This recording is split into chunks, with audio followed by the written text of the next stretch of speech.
And now when you play it, it'll play in tune all the way up the neck, and you won't have to push as hard on the strings to be able to actually get them down to the frets. So it just becomes so much more enjoyable. Fascinating. Who knew? Well, I'm sure you knew. I didn't know, put it that way. So I'm curious, around this area, who are some of the musicians in addition to Tommy that play your guitars? Well, I mentioned Mike Gladstone is one. Denise Reese from Danielle Ponder and Tomorrow People. They just got off a world tour this year. Colin Jones is another one. I know I'm going to forget somebody because I know there's a couple others that are out there. But I've got people from all over the country that, in fact, the very first prototype I ever built is being played by a gentleman in Germany. And there are several others out in Oregon, Washington State. The very first bass I ever designed for somebody out in Washington State. That's her #1 favorite bass. They're all around the country. So if someone were inspired to become a guitar designer, what advice would you give? Well, first of all, play a lot of different instruments. Get a different feel for all these different types of neck configurations. Yes. Listen to music. Listen to what types of artists really you enjoy. And all of the information to be able to actually do it is available either really in books or online. That's how I learned. Nobody taught me how to do it. As I had a bit of a head start as a design and process engineer to know what kind of things to look for. And you know, don't give up. Prototype first with cheap materials, find out what's right, what's wrong, and then then you start working with your higher quality materials and really focus on what type of sounds that you want to get. But all the information is available online, really. Great, thank you. You're welcome. You know what? We're going to take a short break to set up, and then we're going to hear from Tommy. And maybe while he's playing, you can give a little bit of a profile on the instrument, and then you can demo it. Okay. Sure. Looking forward to it. Thank you. So am I. I love hearing him play. And now Tommy's got this RockBeach Camelback CB2. The difference with the CB2 is this does not have a pick guard. It's actually mounted on wood bezels mounted directly to the cocobolo and chambered Cuban mahogany midsection. This is a not really a full hollow body guitar, but it does have chambers all underneath here, which gives it that kind of round, warm tone. And the pickups are humbucking pickups. They're called Dream 180s. The neck is actually a very dark mahogany. It's a very rare dark mahogany with ebony fingerboard. And this is more to appease the more traditionalist Fender Stratocaster type players that are used to having the longer horns. One of the things that I wanted to point out on this particular instrument as well is you'll notice from an artistic standpoint, you've got the gray, you've got some little coloration in the ebony fingerboard. I didn't want it all black. I wanted some coloration in the ivories to be able to take it down to the ivory on the pick guards and all the way down to the sapwood that I chose when I book matched this. I wanted some of the sapwood from the cocobolo so that it takes it all the way top to bottom. Go ahead, Tommy.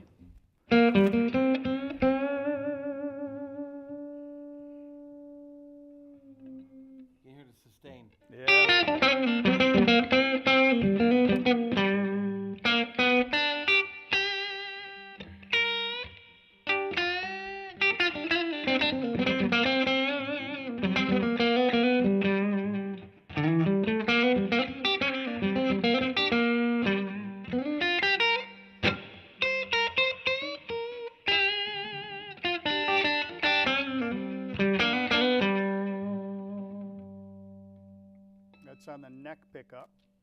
Now we'll go to both pickups.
Nice. Tommy's got my baby. This is kind of my baby. It's flame black walnut on Cuban mahogany, but you'll notice in the sides, as I pointed out before, there's a small layer, 16th inch layer of basswood between the top wood and that midsection Cuban mahogany. And I did that with the sole purpose of trying to get this tone smoothed out and rounded out. These two guitars are made very much the same, all the same components, electrical components. The big difference is going to be in that little bit of basswood between the top wood and the midsection wood. And you'll hear the difference in the tone of these two guitars.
Remarkably different.